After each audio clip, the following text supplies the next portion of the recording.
예정론과 예지론, 첫 번째 시간으로 얘기를 하려고 합니다. 그 예정론, 예지론 이러면은 너무 신학 용어라서 잘 모르실까봐 그냥 쉽게 얘기를 한번 해볼게요. 이게 뭐에 대한 논쟁이냐면요. 그 교환해 보시면 제일 첫 번째 제가 써놨죠. 하나님이 인간을 구원을 하시는데 그게 언제 결정되고 어떻게 결정되는가, 그걸 지금 이제 다투는 문제입니다. 그러니까 더 쉽게 말하면 이런 거죠. 누가 구원을 받고 누가 구원받지 못하는가. 근데 그게 어떻게 결정되고 언제 결정되는가. 우리가 흔히 뭐 그런 얘기를 하잖아요. 예수님을 믿으면 구원을 받는다. 그러면은 언제 구원받느냐라는 거는 예수님을 믿을 때라고 이제 우리가 알고 있잖아요. 근데 이제 이거를 결론적으로 그 온 세상 사람들에게 비춰서 생각을 해볼 때, 그래, 예수님을 믿을 때 구원이 결정되는 거는 맞는데, 그게 미리 이 사람이 예수님을 믿을지 안 믿을지가 미리 태초부터 결정되어 있느냐, 아니면 나중에 인간의 선택에 의해서 결정이 바뀌느냐, 이제 이런 걸로 서로 이제 해석의 다툼이 좀 생기기 시작한 거죠. 그래서 뭐 여기 자세한 내용이 자세히 써 있지만 그냥 정말 간단하게 말하면 이런 겁니다. 하나님의 주권 관점으로 구원을 볼 것이냐, 아니면 인간의 자유의지 또는 인간의 선택 관점으로 구원을 볼 것이냐, 그렇게 차이가 벌어지는데요. 하나님의 주권 관점으로 본다는 건 이런 겁니다. 하나님이 전지전능하시잖아요. 그러니까 누가 질문하는 거죠. 아, 예수님을 믿으면 구원받는다는 거 알겠는데 그럼 하나님이 이 사람이 예수님 믿을지 안 믿을지 미리 몰랐을까요? 이런 얘기를 하는 거예요. 하나님이 모든 걸 아신다면서요. 하나님 모든 걸 아시는데 이 사람이 예수님을 믿을지 안 믿을지도 그럼 아셔야 되는 거 아니에요? 그러니까 하나님 입장에서, 하나님의 능력 관점에서 이 구원을 보면은 미리 하나님이 결정을 해놓은 것과 같다, 이렇게 얘기를 하는 거죠. 그러니까 하나님은 어차피 알잖아요. 누가 구원받을지 누가 구원받지 못할지. 그럼 몰랐다, 야 내가 그럴 줄은 몰랐다, 이러면은 하나님이 아닌 거잖아요. 그래서 하나님의 주권 관점, 그러니까 하나님은 모든 것을 아신다. 그러기에 누가 결국에는 예수를 믿을지 누가 결국엔 예수를 안 믿을지, 내지는 이걸 좀 더 심하게 해석하면은 하나님이 누구는 예수를 믿게 할 것이고 누구는 예수님을 안 믿게 할 것이다, 그게 하나님 편에서 결정이 돼 있다라는 생각이 이제 하나님의 주권 관점으로 보는 겁니다. 그 반대 관점이죠. 아니다, 미리 결정되어 있는 게 아니라 인간이 예수님을 믿을지 안 믿을지 인간이 선택 가능하다. 네. 왜냐하면 하나님이 인간한테 예수님을 믿으라고, 복음을 믿으라고 분명히 제시를 하지 않았냐. 심지어는 모세한테 율법을 주실 때도 하나님의 길이 여기 있고 니들 마음대로 하는 악한 길, 선한 길이 여기 있고 악한 길이 여기 있는데 둘 중에 골라라, 이렇게 얘기를 했단 말이에요. 마치 인간이 선택할 수 있는 것처럼. 그러니까 그런 거 보면 하나님이 인간에게 자유의지를 주셔서 누가 하나님을, 자기 스스로 하나님을 거절할 수도 있고 하나님을 붙잡을 수도 있는 거 아니냐. 그러니까 구원은 인간에게 달려있다. 또 이렇게 보는 관점이 생긴 거죠. 근데 이제 이 두 가지 관점을 뭐 칼빈주의라고, 앞에는 칼빈주의라고 볼 수 있고 뒤에는 좀 극단적인 인간이 구원을 결정할 수 있다라는 생각으로 알미니우스주의라는 얘기를 합니다. 근데 이제 이거는 결국은 하나님이 우리 구원을 결정해놨냐, 아니면 인간이 어떤 하나님의 약속을 붙잡느냐 버리느냐, 인간이 선택한 거냐, 이게 마치 모순되는 것 같잖아요. 그러니까 둘 중에 하나만 맞는 것 같잖아요. 근데 사실 제가 옆에 과연 대립되는 개념일까요? 이렇게 써놨죠. 이게 대립되는 개념이라기보다는 제가 예시를 한번 들어드릴게요. 전쟁이랑 평화가 대립되는 것 같죠? 언뜻 보면. 전쟁의 반대말은 평화 같잖아요. 평화의 반대말은 전쟁이고. 근데 이거를 자세히 보면요. 전쟁은 평화의 반대말이 아닙니다. 평화는 가치 자체고요. 전쟁은 수단이에요. 그러니까 예를 들어 볼게요. 우리가 평화를 원하잖아요. 아, 전쟁 나빠요. 평화 원해요. 그러니까 군인들은 전쟁을 연습하는 사람들이네. 군인들은 뭐 하는 사람들이에요? 전쟁을 준비하는 사람이죠. 전쟁이 났을 때 대응할 수 있는 사람들이잖아요. 그러니까 평화가 좋고 전쟁이 나쁘잖아요. 그러면 군인을 다 없앨까요? 군인을 다 없앤다고 평화가 와요? 잘 생각해 보세요, 우리. 진짜 이게 제가 어떤 정치적 얘기를 하는 게 아니라 그냥 일반적인 어떤 가치에 대한 얘기를 하는 겁니다. 평화가 좋다라는 거를 싫어하는 사람은 아무도 없어요. 평화가 좋다라는 걸 모르는 사람은 아무도 없어요. 평화는 가치죠. 평화라는 가치는 정말 중요합니다. 근데 전쟁은요, 그 평화를 지키기 위한 수단이 될 수도 있어요. 왜냐하면 군인은 나빠요. 전쟁을 연습하는 거니까요. 그럼 군인이 다 해체해야 되냐? 그게 아니라 우리나라 군대 정식 명칭이 뭐냐면 국방부입니다. 국방부. 국가를 방어하는 부처라는 거죠. 평화가 깨지려면 어떻게 깨지는지 아세요? 나쁜 놈이 강도가 우리 집으로 들어오는 게 평화가 깨지는 거예요. 강도가 우리 집 재산을 훔쳐가는 게, 강도가 들어와서 우리 집안 사람 때리는 게 평화가 깨지는 거라고요. 그럼 그 평화가 깨진 거를 방어하려면, 평화를 지키려면 어떻게 해야 돼요? 아, 우리 그냥 때리지 마세요. 멈추세요. 우리 사이좋게 지내요. 이런다고 걔네가 우리 집을 안 털어요? 못 털게 해야 되죠. 그럼 어떻게 해요? 평화를 지키기 위해서 집에 문을 잠그고, 평화를 지키기 위해서 나를 함부로 덤비면 안 된다는 것처럼 싸울 준비가 돼 있어야 되는 거죠. 그러니까 전쟁은 수단이고요. 평화는 가치입니다. 평화를 지키기 위해서 때로는 전쟁도 준비할 수가 있어야 돼요. 쳐들어오겠다는데 그럼 어떻게 할 거예요? 그럼 우리는 대응해서 맞서 싸울 수단이 필요하죠. 그러니까 마치 이런 겁니다. 하나님의 영광이라는 게 구원의 절대적인 어떤 방향성이죠. 구원을 인간이 죄로부터 스스로 구원할 수 없기 때문에 하나님이 예수님을 보내주셨죠. 그런 측면에서 하나님의 주권이라는 거 맞아요? 근데 그렇다고 인간의 자유의지는 절대 필요 없느냐? 예, 이게 대립하는 개념이 아니라 하나님의 주권이 이루어지는 수단으로서 인간의 선택을 사용하실 수 있다는 거죠. 쭉 한번 볼게요. 보다 넓은 시각을 우리가 가질 필요가 있는데, 근데 되게 웃긴 건 지금도 신학자들이 아직도 싸워요. 그리고 심지어는 성경을 연구하시는 목사님들 중에서 아직도 진짜 계속 싸워요. 이걸로. 하나님의 주권이 맞다. 인간의 반응이 중요하다. 이걸 계속 싸워요. 마치 대립되는 것처럼. 근데 이거는 제가 특별하게 저만 이런 생각을 한 게 아니라 요즘 좀 많이 발달된 신학을 계속 연구하신 분들은 이 두 가지가 대립되는 개념이 아니라는 걸 슬슬 눈치채기 시작했습니다. 자, 한번 쭉 보다 넓은 시각을 갖기 위해서 한번 쭉 보세요. 자, 우리가 예수님 믿는 사람들이에요. 그렇죠? 근데 우리가 예수님을 어떻게 믿을 수 있었죠? 성경이 기록했기 때문에 그걸 보고서 우리가 믿을 수 있었죠. 그러니까 예수 그리스도와 그분의 말씀인 성경의 내용을 기반으로 우리가 뭘 알아냈어요? 구원이란 게 뭔지를 알아냈어요. 구원이라는 게.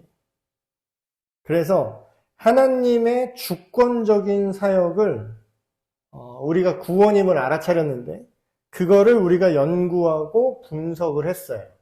그걸 신학이라고 합니다. 지금 여러분이 배우는 교리가 그 신학의 필수 요소를 뽑아서 배우시는 거예요. 근데 쭉 이렇게 역사적으로 하나님이 구원에 대한 내용을 성경에서 뽑아서 쭉 이렇게 흘러왔는데, 문제는 뭐였냐면, 성경의 내용을 중요시하기보다 교회의 어떤 행정적인 권력, 이런 거가 높아지는 시기가 왔죠. 그래서 그거랑 싸우다 보니까 성경의 중요성을 막 외치기 시작하면서 종교개혁이 일어납니다. 근데 그래서 그때 뭐가 필요했을까요? 그러니까 맥락을 잘 봐야 돼요. 종교개혁이 일어났을 때 뭘 강조해야 됐을까요? 아까 제가 띄워낸 거. 하나님의 주권을 강조해야 될까요? 인간의 자유의지, 인간의 선택을 중요하게 여겼어야 됐을까요? 이 당시에. 만약에 이 당시에 인간의 선택을 중요하게 해석을 하면은 어떤 문제가 있었냐면, 교황이 하나님께 권한을 받아서 그렇게 결정하면 따라야 된다라는 쪽으로 갈 수밖에 없겠죠. 근데 어때요? 교황이나 교회 정치의 결정이 비성경적이고 악한 결정을 막 일어나니까 그걸 막으려고 어떻게 해요? 다시 성경으로 돌아가야 된다. 성경으로 돌아간다는 건 무슨 얘기였냐면, 하나님이 누구신지를 똑바로 알아서 하나님 뜻대로 우리가 따르고 하나님의 의지대로 결정을 해야 된다라는 게 아주 중요하게 강조되기 시작했어요. 그래서 종교개혁을 했던 그런 종교개혁 세대인 칼빈은 당연히 둘 중에 어떤 걸 강조했겠어요? 하나님의 주권을 강조할 수밖에 없죠. 그래서 구원에 대해서도 칼빈의 해석은 인간의 선택보다는 하나님이 미리 인간을 예정하셨다. 누가 구원받을지를 하나님께서 태초부터 섭리하셨다. 이런 해석이 강할 수밖에 없는 환경이었죠. 그래서 사실 이게 칼빈이 이런 내용을 만든 게 아니라 교리라는 건요, 다시 말씀드리면 인간이 만들어낸 게 아니라 성경에 있는 내용을 인간이 이해할 수 있는 말로 발견한 거를 풀어놓는 거예요. 근데 이제 문제는 뭐가 문제냐? 인간이 해석의 틀을 만들죠. 원본은 하나님의 메시지가 맞으나. 근데 문제가 생겨요. 인간이 해석의 틀을 만들다 보니까 어떻게 해요? 구원을 바라보는 관점과 해석의 틀이 근본적으로 인간의 해석과 관점을 반영할 수밖에 없어요. 그래서 이제 제가 말씀드리면, 우리가 구원이라는 게 어떤 방식으로 이루어지는지 정리하는 과정에서 본질이 중요하죠. 본질이 중요한데, 문제는 우리가 그 해석의 틀이 없으면 그 본질을 이해하는 게 불가능하다는 거예요. 그래서 구원이 무엇인지 그 과정과 그 이루어진 그 양상이 무엇인지는 분명히 결정되어 있어요. 이거는 바뀌지 않아요. 하나님의 의도는 분명히 담겨 있거든요, 성경에. 근데 문제는 뭐냐면 그거를 우리가 이해하고 보기 위한 해석의 틀이 인간 수준으로밖에 나올 수가 없다라는 거예요. 그래서 이런 오차가 생깁니다. 어떤 오차가 생기냐? 하나님 관점으로 봐야 된다. 인간의 반응도 봐야 된다. 이런 오차가 생기는 거죠. 그래서 어떤 분이 이런 얘기 많이 하세요. 야, 너희 기독교는, 개신교는, 천주교는 딱 하나인데, 얼마나 좋아. 이 교황 중심으로 딱딱딱딱 정해져 있고, 모든 게 일사불란하게 있는데, 니네 개신교는 왜 이렇게 무슨 파가 많고, 이렇게 교파도 많고, 교단도 많고, 이렇게 갈라져 있니? 이런 얘기를 하잖아요. 그래서 이제 우리가 장단점이 있는데, 우리 개신교 안에 교파와 교단이 달라지는 이유가 여기서 나타납니다. 저희는 에베네셀 교회는 대한예수교 장로회 소속이죠. 그러니까 장로 교파의 백석이라는 교단에 소속되어 있는 교회입니다. 저희 교회 기준으로 따지면. 근데 이게 다른 교파도 있고, 다른 교단도 있잖아요. 그럼 왜 이렇게 갈라지냐? 모두가 동의하고 변하지 않는 확실한 진리가 있어요. 예를 들면, 하나님이 창조하셨다. 인간은 죄악에 오염되었다. 예수 그리스도만이 유일한 구원의 방법이다. 예수님의 재림과 하나님의 나라. 이런 것들. 이거는 복음의 핵심은요. 교파와 교단과 상관없이 이거는 모두 다 동의를 합니다. 이런 동의하는 집단을 뭐라 그러냐면 우리는 기독교라고 해요. 같은 기독교인데 이제 달라지는 영역이 있어요. 달라지는 영역은 뭐냐? 창조의 방법. 하나님이 세상을 창조하신 건 동의를 하는데 어떻게 창조했느냐로 해석이 또 갈리죠. 그리고 또 지금부터 계속 살펴볼 구원, 하나님께서 구원하시는 건 맞는데 그 구원이 어떤 방식으로 어떤 시점에서 이루어지는 거냐 이런 해석에 차이가 벌어지기 시작해요. 그리고 예를 들면 예배의 형식과 방식이 교파와 교단 따라 다릅니다. 그리고 교회 정치, 교회 제도. 장로교는 장로들의 모임, 그러니까 당회죠. 당회 중심의 정치 제도를 갖고 있고, 침례교는 회중 정치라 그래서 모든 성도들이 그냥 다 세례받은 세례교인이 그냥 다 투표를 해요. 그리고 감리교는 감독 정치라 그래서 천주교랑 좀 비슷하죠. 감독이 그냥 중앙에서 다 중앙 집권으로 다스립니다. 그러니까 이런 식으로 똑같은 기독교인데 그 해석이 달라지는 영역에 따라서 교파와 교단이 달라졌어요. 근데 이제 구원의 순서에 대해서 구원이 어떤 방식으로, 어떠한 양상으로, 어떤 모습으로 이루어지는지를 우리가 성경을 통해서 관찰을 하잖아요. 근데 이제 우리가 똑같은 성경을 읽는데 해석이 조금씩 달라집니다. 근데 오늘 1부에서 다룰 해석은 하나님 주권 중심으로 보는 구원의 양상이에요. 그러니까 굳이 교파로 말하자면 장로교 스타일의 어떤 구원의 해석이고, 그리고 하나님의 주권 중심주의로 구원의 양상을 해석한 거를 제가 먼저 알려드리겠습니다. 다음 주에 할 2부에서는 그 반대 관점을 제가 소개할 거예요. 자, 교환 첫 번째 페이지 B를 보시면 하나님의 주권으로 구원을 보면 이렇게 봅니다. 첫 번째, 하나님이 먼저 태초에 선택을 했다라는 거예요. 태초에. 하나님이 내가 죄를 짓든 안 짓든 그거랑 상관없이 하나님이 그냥 태초부터 결정해 놨다라는 거예요. 그럼 뭐예요? 가로에 하나님이 구원받을 자를 선택했다는 건 반대로 말하면 자동적으로 버려지는 자, 선택받지 못한 자가 생길 수 있다라는 거죠. 그래서 이게 장로교파적 관점은 이걸 취하는데 여기서 이렇게 얘기합니다. 모든 인간은 알 수 없고 오직 하나님만 아신다는 거예요. 구원은. 그러니까 나중에 우리가 이러잖아요. 내가 예수님을 복음을 믿어서 내가 예수님을 믿고 거듭났습니다. 내가 구원받았어요. 이렇게 고백할 수 있어요. 장로교 신학에서도. 근데 문제는 뭐예요?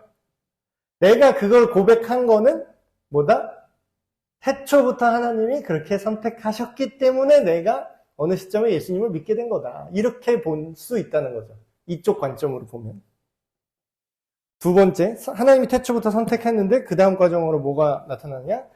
복음의 부르심. 하나님이 우리를 부르시는 거죠. 근데 어떻게 부르시죠? 예수님의 복음을 우리한테 듣게 해주시는 걸로 우리를 부르신다는 거예요. 그리고 세 번째 과정이 이걸 듣고 본인이 거듭나게 되는데 지금 얘기하는 어떤 하나님의 주권 관점은 이거를 내가 느낄 수가 없어요. 먼저 내 영혼이 속에서 거듭난다는 거예요. 나는 몰라 아직. 내가 믿는지 안 믿는지도 몰라요. 근데 내 영혼에 하나님이 먼저 이 일을 하신다는 거예요. 거듭난 다음에 그 다음에 회심이 일어난다는 거죠. 네 번째. 이때부터 본인이 느낄 수 있다고 얘기를 합니다.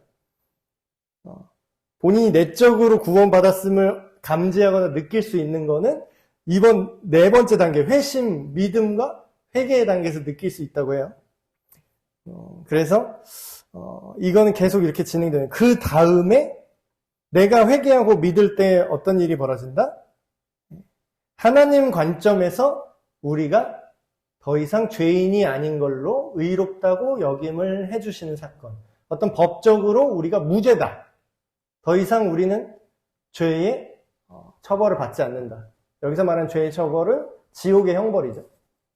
그래서 이 칭의가 그 다음에 순서로 일어나고 그 다음에 하나님의 자녀가 되는 신분의 변화가 일어난다. 요거를 이제 순서적으로 이렇게 서술을 하는 거죠. 그리고 그 다음 단계로 자녀된 하나님의 자녀는 어떻게 살아가냐? 성화. 실질적으로 거룩한 삶을 점점 살아가게 된다. 그래서 순서를 이런 식으로 얘기하고 그 성화가 예수님 다시 오실 때까지 아니면 내가 죽기 전까지 하나님의 나라가 완성되는 그날까지 계속해서 끊이지 않고 끝까지 하나님이 구원으로 인도하신다 라는 개념이 견인이라는 개념입니다. 성도의 견인. 쉽게 말하면 이런 거예요. 내가 예수님을 믿었어요.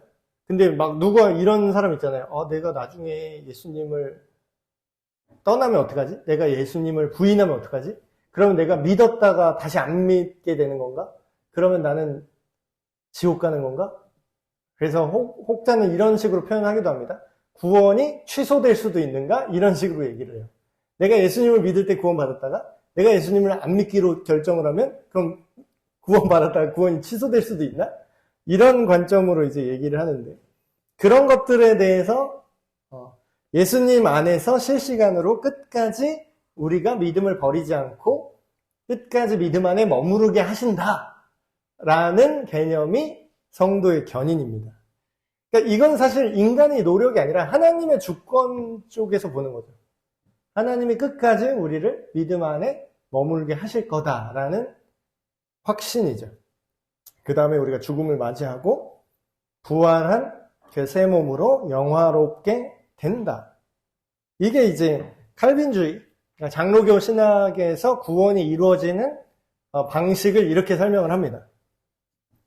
보시면 쭉쭉 이렇게 계속 얘기를 했죠. 그러니까 이게 근데 저는 이거를 이렇게 분석은 할 수 있어요. 학술적으로 이렇게 분석을 할 수 있는데 이게 우리가 내가 1번 다음에 2번 됐고 2번 다음에 3번 됐고 이제 3번쯤 됐으니까 4번 돼야지 이렇게 우리가 알 수 있느냐? 몰라요. 그러니까 마치 이런 겁니다. 내 몸에 피가 돌고 있는데 지금 내가 수혈받은 피가 지금 어디쯤 와 있는가 내가 알아요?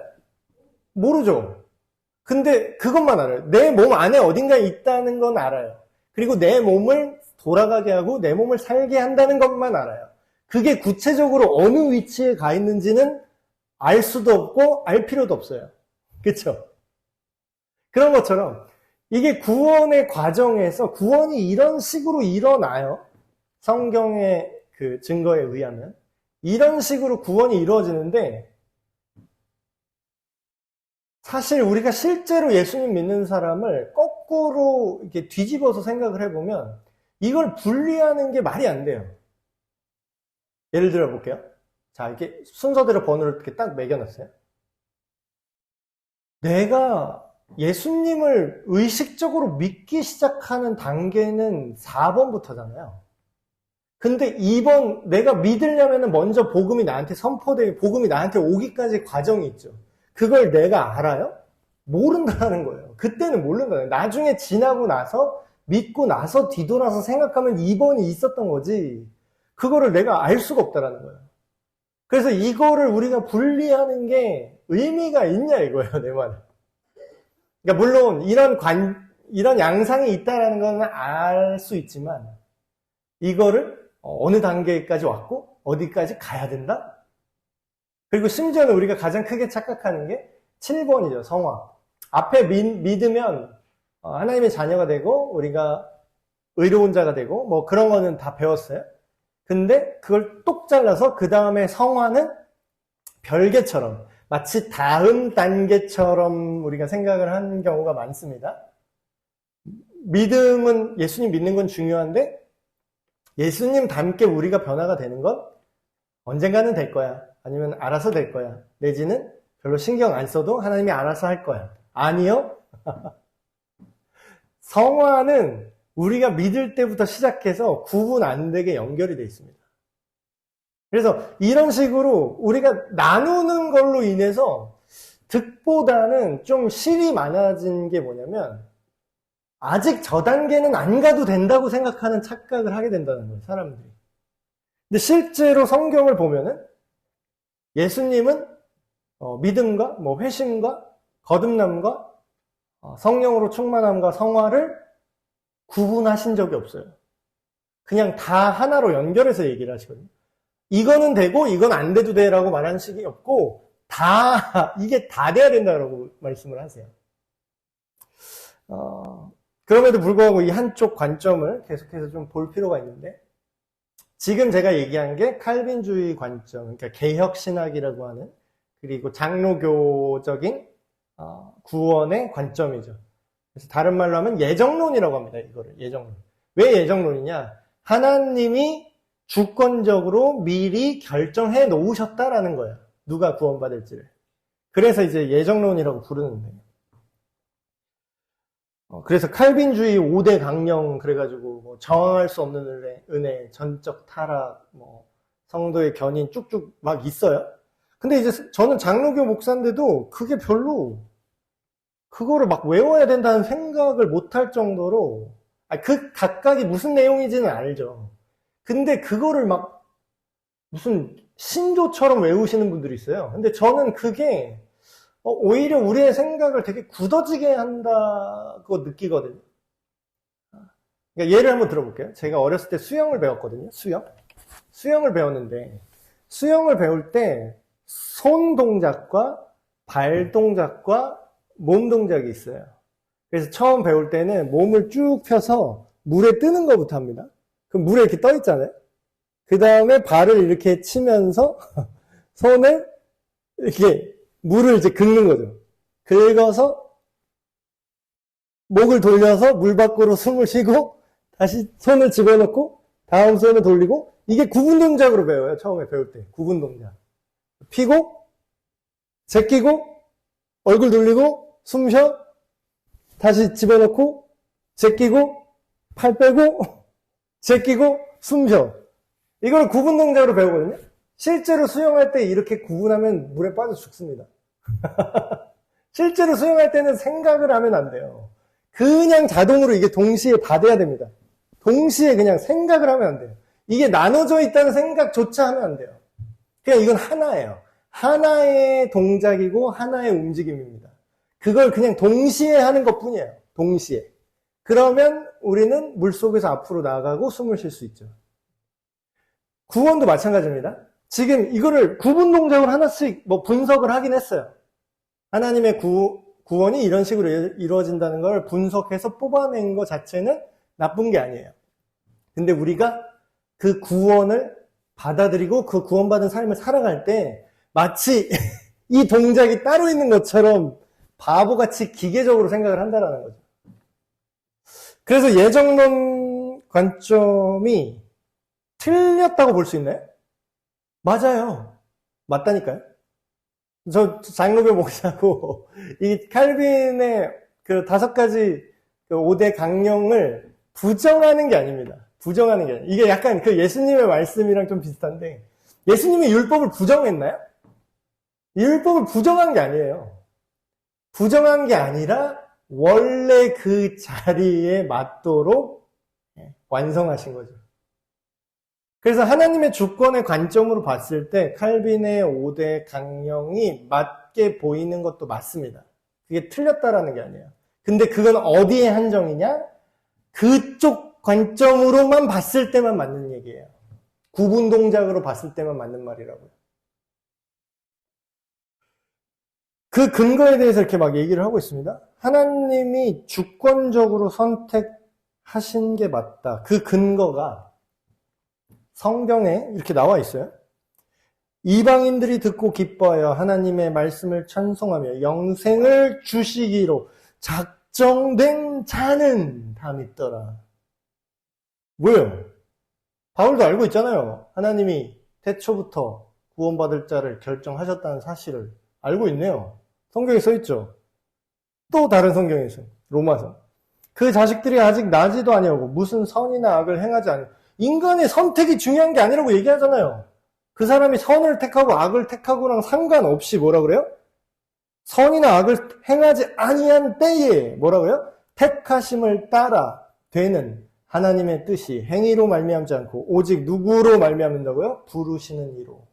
하나님의 주권이잖아요. 인간이 네가 뭘 선택하든 중요하지 않아. 하나님이 그냥 그렇게 선택했어. 이 얘기하고 있잖아요, 지금. 리브가에게 이르실 때 큰 자가 어린 자를 섬기리라 하셨나니 기록된 바 내가 야곱은 사랑하고 에서는 미워했다 하신 것 같으니라.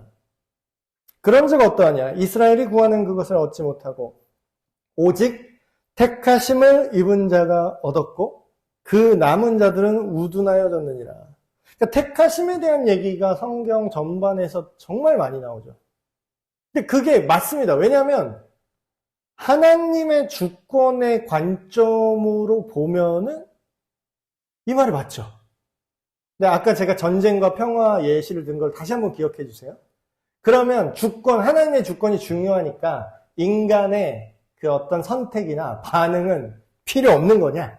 그거는 구원에 영향을 미치지 않는 거냐?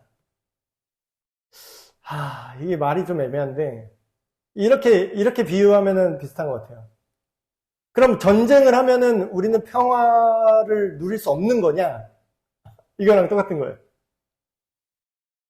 전쟁은 수단이라 그랬죠. 그럼 전쟁을 함으로써 평화를 만들 수도 있어요. 그러니까 물론 지금 제가 이 하는 말은 되게 조심스럽게 사용돼야 됩니다.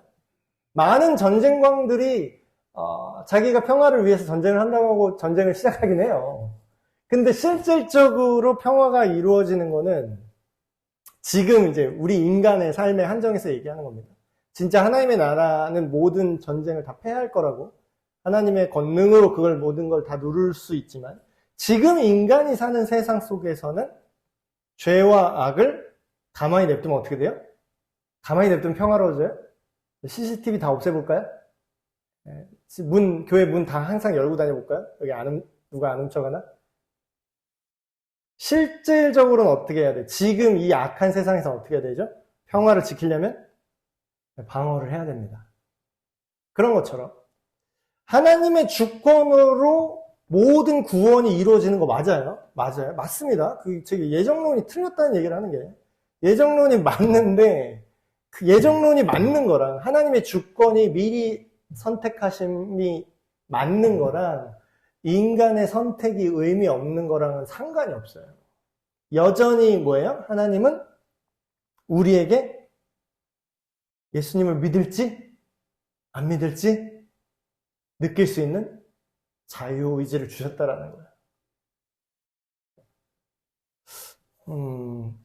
그래서 우리 인간의 근데 왜 그럼에도 불구하고 왜 이 예정론적 관점, 그러니까 하나님의 주권으로서 구원 관점이 왜 중요하냐? 처음에 종교개혁이 있어서 이게 되게 강조됐잖아요. 왜냐하면 이게 기본기입니다. 이게 기본기예요. 자, 만약에 하나님의 주권과 인간의 선택 두 개가 갈등을 느껴서 잘 이해를 못해서 둘 중에 하나만 골라야 된다고 하면은 저라면 하나님의 주권을 고르라고 할 겁니다. 왜냐면 그게 안전하니까. 근데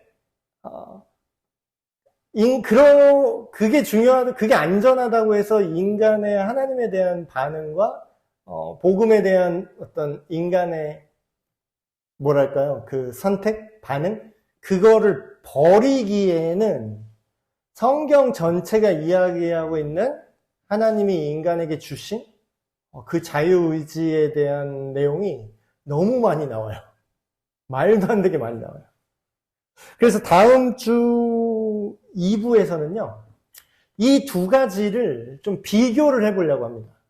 그래서 이 두 가지 관점이 어떻게 서로 모순되지 않고 조화를 이룰 수 있는지. 근데 이제 대다수의 목사님들은 이게 천군 백군 마냥 야, 너 천군이야 백군이야, 너 예정론자, 너 장로교인이야 감리교인이야 골라, 막 이렇게 되거든요.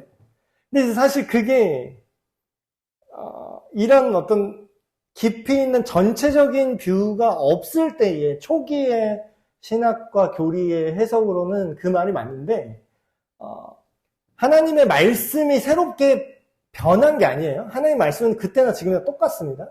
하나님의 구원은 그때나 지금이나 똑같아요. 칼빈 때나 지금 때나 똑같은데 문제는 뭐가 바뀌었냐? 그 하나님의 진리를 이해하고 해석하는 우리의 방식이 지금 확장된 겁니다. 그래서 어떤 분은 되게 오해하세요.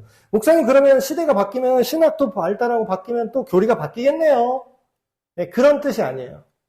어떤 분은 또 이렇게 합니다. 시대가 바뀌니까